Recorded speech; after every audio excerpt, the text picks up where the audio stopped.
बसपा की बारी आई, अब बसपा की बारी आई। वो आए और बहन जी के बेबाक अंदाज को हम सबको दिल और दिमाग से अपनाना होगा। मैं पूछता हूं, क्यों घबराते हो आप सब? मैं पूछता हूं, क्यों डरते हो तुम? अरे जब आप सबके सर पर जिस शेरनी का हाथ है, तो क्यों कमजोर महसूस करते हो तुम?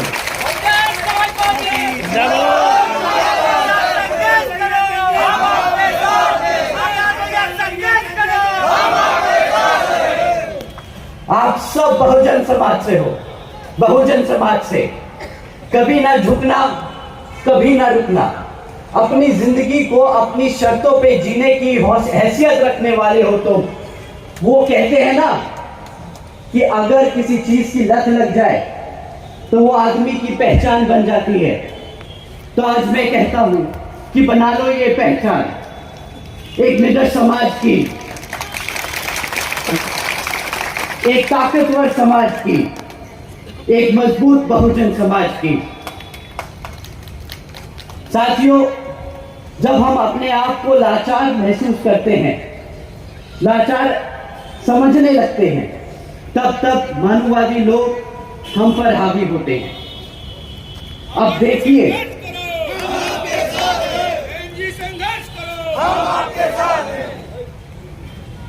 देखिए, इस भाजपा सरकार का असली चेहरा। श्रीमती रामप्यारी बाई जी, आप सब ने इनका नाम जरूर सुना होगा।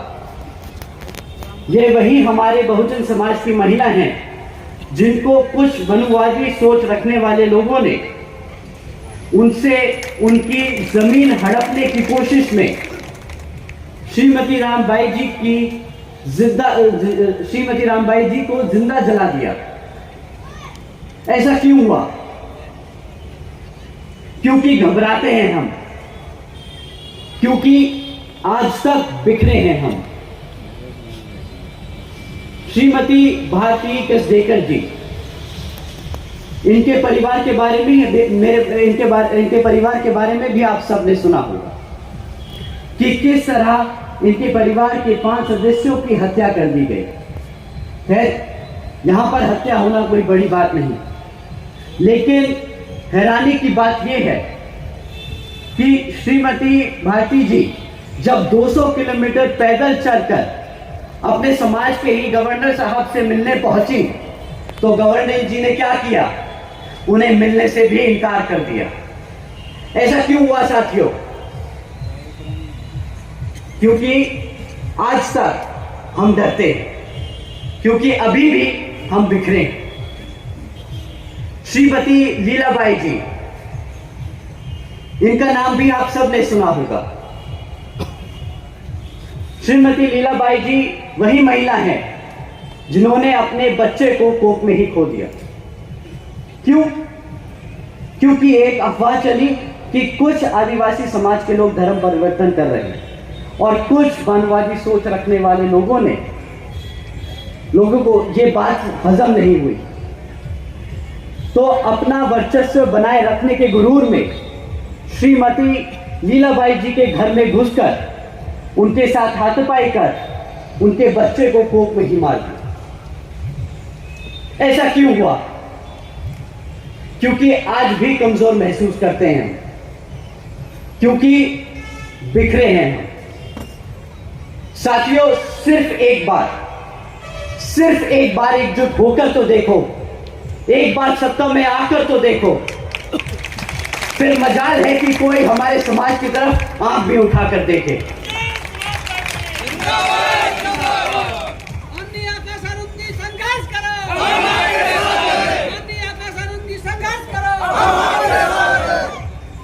साथियों, जो भाजपा सरकार अपने आप को नंबर 1 बताती है, तो शायद आपको जानकर हैरानी होगी कि हकीकत में यहां की भी भाजपा सरकार किन मामलों में नंबर 1 है। नंबर 1 है पूरे भारत में हमारे बहन बेटियों पर अत्याचार करने में। 350 से भी अधिक बलात्कार के केस सिर्फ पिछले 1 वर्ष में दर्ज किए गए। यहाँ पे नंबर 1 है भाजपा सरकार। नंबर 1 है पूरे भारत में हमारे बुजुर्गों पे अत्याचार करने में। यहाँ की भाजपा सरकार नंबर 1 है। नंबर 1 है पूरे भारत में हमारे SC, ST, OBC व धार्मिक अल्पसंख्यक समाज पर अत्याचार करने में। नंबर 1 है मध्य प्रदेश की भाजपा सरकार। इन बातों पर शर्म आए या गुस्सा अभी समझ नहीं आता।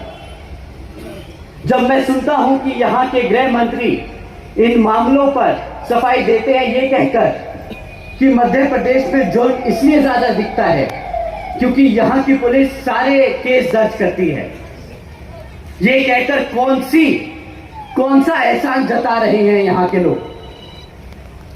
क्योंकि जहां तक मुझे याद है, अगर आपको यहां की जनता किसी सरकारी पद पर बैठाती है तो फिर आप एक जनता के सेवक और एक सरकारी नौकर होते हैं। मैं कहता हूं अगर आपसे काम नहीं होता तो छोड़ दीजिए पद।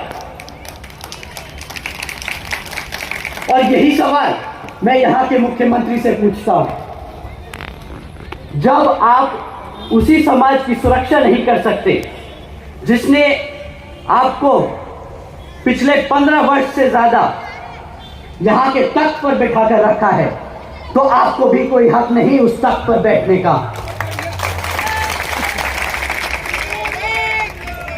शानी की हैसियत रखता है, ताकत रखता है, उसी समाज का शोषण होता है। और यह अकेले मध्य प्रदेश का हाल नहीं बल्कि हर एक उस प्रदेश का हाल है जहां जहां पर भाजपा और कांग्रेस की सरकारें। यह फितरत है भाजपा की, धोखा देने की, कमजोरों पर अत्याचार और बहुजन समाज को दबा के रखने की। साथियों, इसी तरह है केंद्र की भाजपा सरकार। कुछ लोग मन की बात सुनाकर वोट ले गए आपका, और अब जब जनता परेशान और बेहाल है तो मन की ही बात सुनाकर बोलते हैं, अरे हम तो फकीर आदमी हैं, झोला उठाकर चल पड़ेंगे। केंद्र की सरकार का वादा करोड़ों नौकरियां देने का, केंद्र की सरकार का वादा महंगाई कम करने का, केंद्र की सरकार का वादा गरीबी खत्म करने का। शुक्रिया अदा करता हूं। साथ ही साथ हमारे सभी बड़े और जवान BVF के जवान साथियों, आप सभी का मैं तहे दिल से धन्यवाद करता हूं। साथ में यहाँ इतनी बड़ी संख्या में आज हमारी बहनें, हमारी माताएं जो इस समारोह के लिए आए हैं, तो आप सभी का भी मैं तहे दिल से शुक्रिया अदा करता हूं। जय भीम, जय भारत, जय बहन जी।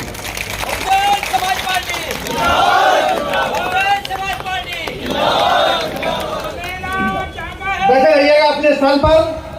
माननीय आकाश भैया संघर्ष करो, हम आपके साथ हैं। माननीय आकाश भैया संघर्ष करो, हम आपके साथ हैं। माननीय आकाश भैया संघर्ष